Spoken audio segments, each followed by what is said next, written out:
Panoorin nyo ito guys at husgahan kung sino ang may kasalanan sa pagmamaneho. Nakikita nyo ba ang mahabang truck na yan na may biglang sumulpat na motor sa kaliwa at meron namang may kasalubong na jeep? Ngunit ano na nangyari, mukhang patay na yata ang driver ng motor.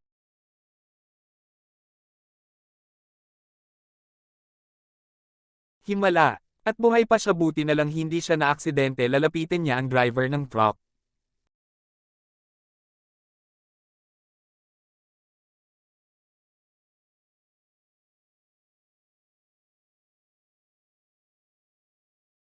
Husgahan po natin kung sinong may kasalanan dito. Ano masasabi nyo dito? Ugaliing laging mag-ingat sa pagmamaneho. Kung merong mahabang sasakyan, hanggang maaari huwag nang mag-overtake pa para maiwasan ang aksidente. Maraming salamat guys, subscribe naman kayo sa acting channel, Pinoy Trending at Viral Videos.